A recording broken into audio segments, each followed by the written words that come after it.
Good morning students. Drawing and painting की BA part second year की class में आज एक बार फिर से आपका स्वागत है। जैसा कि पिछले वीडियो में मैंने आपको प्रागैतिहासिक काल के बारे में कुछ जानकारियाँ दी थी, साथ ही प्रागैतिहासिक काल के कुछ प्रमुख क्षेत्र जहाँ से हमें प्रागैतिहासिक काल के कुछ प्रमुख चित्र और कुछ अवशेषों का हमें ज्ञान हुआ या उत्खनन में हमें उनके बारे में पता चलता है। उन सभी क्षेत्रों के कुछ क्षेत्रों के बारे में मैंने आप सभी को बताया था, जिसमें एक बार मैं फिर से दोहरा देती हूँ।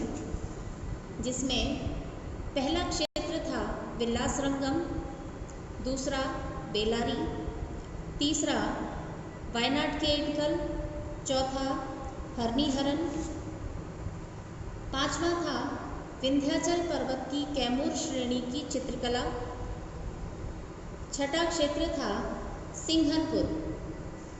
ये 6 क्षेत्र मैंने इन 6 क्षेत्रों के प्रागैतिहासिक काल की कला और वहाँ से संबंधित मैंने आपको जो भी अवशेष प्राप्त हुए थे उन सभी के बारे में मैंने बताया था। आज हम आगे के क्षेत्रों में या कुछ और क्षेत्रों के बारे में जानेंगे, जिसमें अगला आता है मिर्ज़ापुर। मिर्ज़ापुर उत्तर प्रदेश के अंतर्गत आता है। यह विंध्याचल पर्वत पर की कैमूर श्रृंखलाओं में स्थित मिर्ज़ापुर जिले में लगभग 100 से अधिक चित्रित गुफाएं तथा शिलाश्रय प्राप्त हुए थे। यहाँ पर गैंडा, सांबर, हिरन, सूअर तथा बारहसिंगा आदि ऐसे कई जंगली जानवर या पशु हैं जिनके यहाँ पर चित्र बनाए गए हैं। यहीं पर एक स्थान पर एक गुफा के बाहर उसके सुसज्जित द्वार पर एक चोंचदार पुरुष बैठा है, जिसे देखकर हमें ये ज्ञान होता है कि यह एक तंत्र मंत्रशाला है। और इस क्षेत्र में लगभग अधिकांशतः चित्र गेरू, हिरोंजी और कोयले आदि से बनाए गए हैं और इनका समय लगभग 5000 ईसा पूर्व के अंतर्गत का माना गया है। इसके बाद आता है अगला क्षेत्र मणिकापुर। यह भी उत्तर प्रदेश में ही आता है। यहाँ पर और उसके लगभग निकटवर्ती क्षेत्रों में कुछ खुले स्थानों पर गेरू से बनाए गए कुछ चित्र प्राप्त होते हैं। यहीं पर एक चित्र प्राप्त होता है जिसमें एक पहिए रहित गाड़ी है, यानी एक ऐसी गाड़ी है जिसमें पहिया नहीं है, बिना पहिए की गाड़ी है, और साथ ही 3 घोड़ों का भी यहाँ पर अंकन प्राप्त होता है। यह स्थान उत्तर प्रदेश के बांदा जिले में आता है। यहाँ पर तीर कमान लिए हुए घुड़सवार चित्रित हैं। यहीं पर करिया कुंड एक स्थान है जिसका नाम है करिया कुंड। यहाँ पर धनुर्धारियों के एक दल को एक बारहसिंगा का पीछा करते हुए चित्रित किया गया है। अगला क्षेत्र है पंचमढ़ी। यह स्थान मध्य प्रदेश में आता है। पंचमढ़ी क्षेत्र के बारे में D.H. गार्डन नामक एक विद्वान ने 1936 ईस्वी में रेखा चित्रों तथा फलक चित्रों सहित एक विशद लेख प्रकाशित किया था। यहीं पर उन्होंने D.H. गार्डन ने लगभग 15 से भी अधिक शिलाश्रय और गुफाओं की खोज की थी। यहीं पर एक स्थान है, गुफा है, जिसका नाम है बाजार केव। गुफा का नाम है बाजार केव। यहाँ पर एक विशालकाय बकरी का चित्र प्राप्त होता है। पंचमढ़ी से प्राप्त जो हमें चित्र प्राप्त होते हैं, इन्हें 3 स्तर पर बांटा गया है, यानी उन चित्रों का विभाजन 3 भागों में या 3 स्तरों पर किया जाता है। उनकी 3 कैटेगरीज उनकी बनाई गई हैं, जिसमें पहला स्तर है जिसमें तख्तीनुमा और डमरूनुमा मानवाकृतियों को बनाया गया है। जैसा कि आपको इस समय वीडियो पर पीछे एक पेंटिंग दिखाई दे रही होगी जिसमें एक मानवीय आकृति है। इसी प्रकार की आकृतियाँ इस स्तर में आती हैं। यही और उन आकृतियों में लहरदार रेखाओं से शारीरिक गठन का बोध कराने का प्रयास किया गया है। यहाँ पर लाल और पीले रंगों की अधिकता है, यानी इस स्तर में जो पहला स्तर बांटा गया है प्रागैतिहासिक काल में पचमढ़ी स्थान से प्राप्त हुए चित्रों का, उसमें लाल और पीले रंगों से चित्र अधिक बनाए गए हैं। इसके बाद दूसरा स्तर आता है। इस स्तर में हाथ पैरों वाली बेडौल ओजपूर्ण आकृतियों का निर्माण किया गया है। इनमें उनका अहेरिया रूप, अहेरिया अर्थात शिकारी, अहेरिया का अर्थ है शिकारी। इन चित्रों में उनका अहेरिया यानी शिकारी रूप हमें दिखाई देता है। इसके बाद तीसरा स्तर आता है। तीसरे स्तर में स्वाभाविकता की ओर आदि मानव का झुकाव अधिक प्रकट होता है।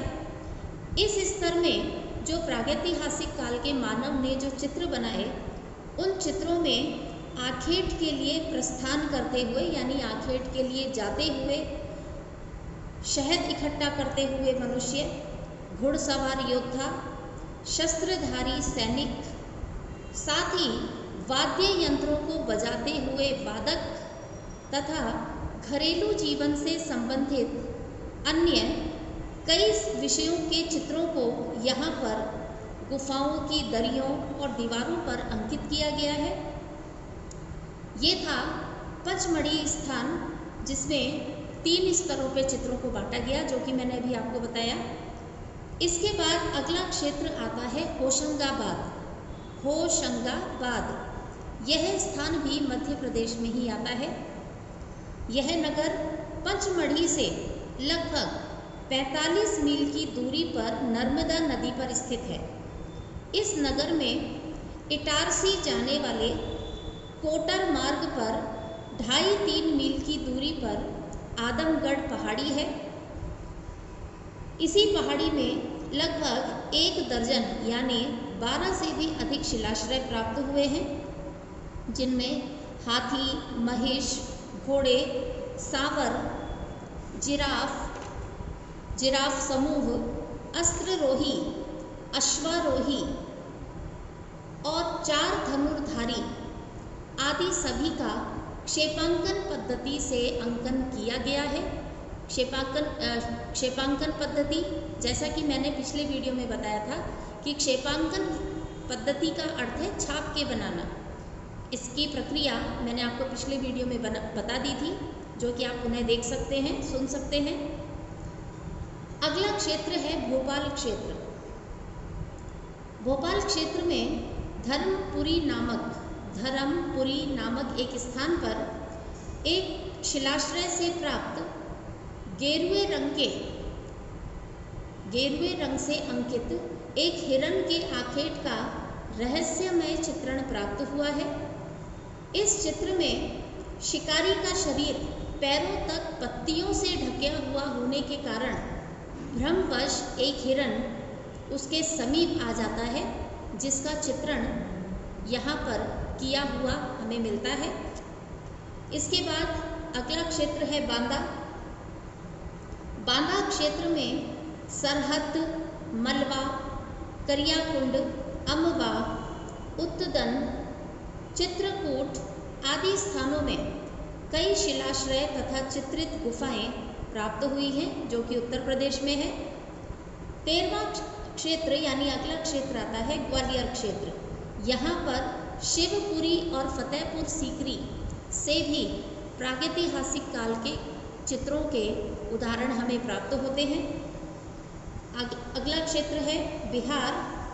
यहाँ पर चक्रधरपुर नामक ग्राम में आदिम चित्रकला के कुछ उदाहरण हमें प्राप्त होते हैं। यहाँ पर एक चित्र में एक आदमी लेटा हुआ है और कुछ आदमी उसके पास बैठे हुए चित्रित किए गए हैं। अगला क्षेत्र है मंदसौर। इस जिले में मोरी नामक गांव में, गांव का नाम है मोरी नामक गांव में गुफा चित्र प्राप्त हुए हैं। यहाँ पर 30 खोहे प्राप्त हुए हैं। खोहे मतलब जैसे हमारे घरों में दीवारों में कोई आले या ताक होते हैं, उसी प्रकार के कुछ खोहे यानी कुछ पैनल्स बनाए गए हैं, जिनमें सूर्य, कमल, स्वास्तिक आदि प्रतीक चिन्ह हमें यहाँ से प्राप्त होते हैं। यहीं पर देहाती बांस की गाड़ियाँ भी चित्रित की गई हैं। यहाँ पर साथ ही कई अन्य पशुओं का नृत्यरत मानव यानी नृत्य करते हुए मानव और ग्वाले पशुओं को हाँकते हुए भी दिखाए गए हैं, बनाए गए हैं। अगला क्षेत्र आता है भीमबेटका, जो कि बहुत ही प्रमुख क्षेत्र है, प्रागैतिहासिक काल का प्रमुख क्षेत्र है। मध्य प्रदेश की राजधानी भोपाल से लगभग 40 किलोमीटर दक्षिण में भीमबेटका नामक एक पहाड़ी में लगभग 600 प्राचीन गुफाएं प्राप्त हुई हैं। इन गुफाओं से कई प्रस्तर सामग्रियां भी प्राप्त हुई हैं। यहाँ पर लगभग 275 गुफाओं में प्रागैतिहासिक काल के चित्रों के अवशेष भी प्राप्त हुए हैं। यहाँ पर हिरण, बारहसिंगा, सूअर, रीछ, भैंसे आदि जानवरों के, जंगली पशुओं के चित्रण हमें यहाँ पर दिखाई देता है। परवर्ती चित्रों में आखेटक, कृषक, ग्वाले आदि भी चित्रित मिलते हैं। भीमबेटका गुफाओं की खोज का श्रेय यदि हम कहें कि किसे जाता है, तो उज्जैन विश्वविद्यालय जो कि मध्य प्रदेश में है, वहाँ के प्रोफेसर वाकणकर को इसका श्रेय जाता है, जिन्होंने इन गुफाओं की खोज की थी, प्रोफेसर वाकणकर। यहाँ पर प्राचीन प्रस्तर युग से भी बहुत पहले के मानव के अस्त्र शस्त्र हमें यहाँ से मिलते हैं। प्राचीन आदिम चित्रों के 2 स्तर स्पष्ट किए जाते हैं, यानी प्रागैतिहासिक काल के चित्रों को 2 स्तर में विभाजित किया जाता है, जिसमें पहले स्तर में हिरण, बारहसिंगा, सूअर, रीछ, भैंसे आदि जंगली पशुओं को या जानवरों को स्वतंत्र रूप से दिखाया गया है, और दूसरे स्तर में आदि मानव को या मानव को जानवरों के साथ अंतरंग मित्र के रूप में दिखाया गया है, यानी उन्हें पशुओं के साथ में भी दिखाया गया है। और इन चित्रों में मुख्यतया लाल, काले और सफ़ेद रंग का प्रयोग अधिकता से किया गया है।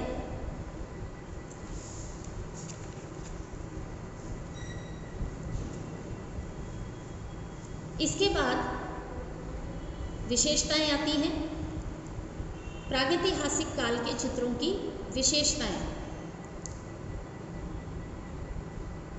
प्रागैतिहासिक काल के चित्रों के समस्त उदाहरण यदि हम ध्यान से देखें तो लाल, काले या पीले और सफ़ेद रंगों से बने हुए हमें मिलते हैं। ये चित्र चट्टानों की दीवारों, गुफाओं के फर्शों, भित्तियों और छतों पर भी बनाए गए हैं। कई चित्र प्रस्तर शिलाओं पर भी प्राप्त हुए हैं।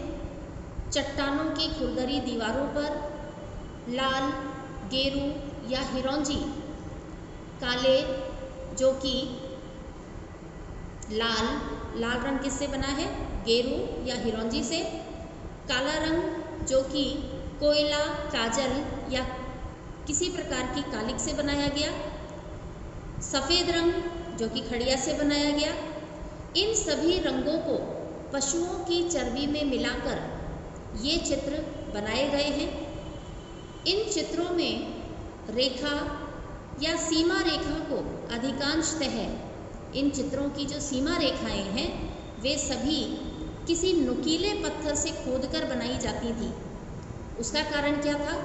उसका कारण ये था जिससे कि ये चित्र या इनकी सीमा रेखाएं अधिक स्थायित्व लिए रहें, अधिक लंबे समय तक रहें, जिससे कि जो चित्र खुले स्थानों पर बनाए गए या गुफाओं में बनाए गए जहाँ पर पानी आने की, बरसात के पानी की आने की आशंका रहती थी, उनसे वो चित्र धुल ना जाएं या नष्ट ना हो जाएं और स्थायी बने रहें। इसलिए किसी नुकीले पत्थर से इन्हें खोद करके बनाया जाता था। सामान्यतया 2 या 3 रेखाओं से ही मानव आकृतियों का निर्माण कर दिया जाता था। प्रागैतिहासिक काल के चित्रों में बनी हुई यदि हम मानव आकृतियों को देखें तो 2 से 4 रेखाओं से ज़्यादा मानव आकृतियों को बनाने के लिए रेखाओं का प्रयोग नहीं किया गया। कम से कम रेखाओं के प्रयोग से ही ये आकृतियाँ बनाई गई हैं। कभी कभी चौखूटे धड़ से मनुष्य आकृतियाँ बनाई गई हैं, जिसमें कभी तिरछी और कभी पड़ी हुई रेखाएं बना दी गई हैं।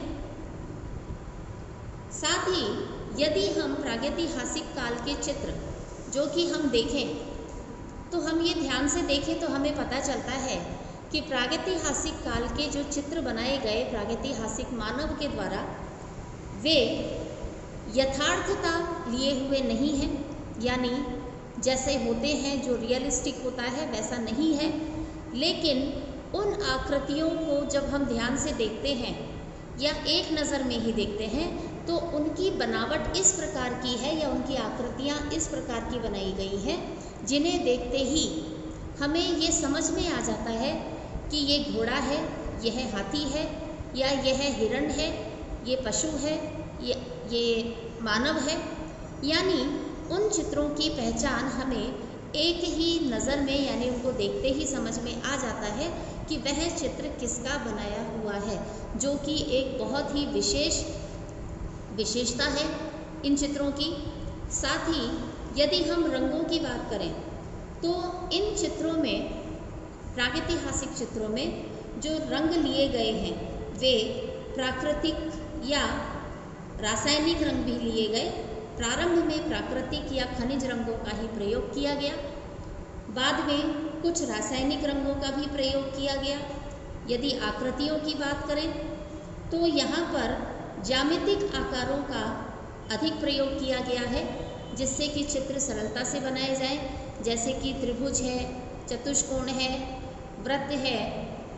इस प्रकार की आकृतियों से ये चित्र सरल करके या उन चित्रों का सरलीकरण करके ये चित्र बनाए गए हैं। और इन चित्रों में रेखाओं का प्रयोग सबसे अधिक है, जैसे कि मैंने आपको पूर्व में फर्स्ट ईयर में भी बताया था जब हमने आदिम कला पढ़ी थी कि प्रागैतिहासिक काल या आदिम युग की कला को यदि हम रेखाओं की कला कहें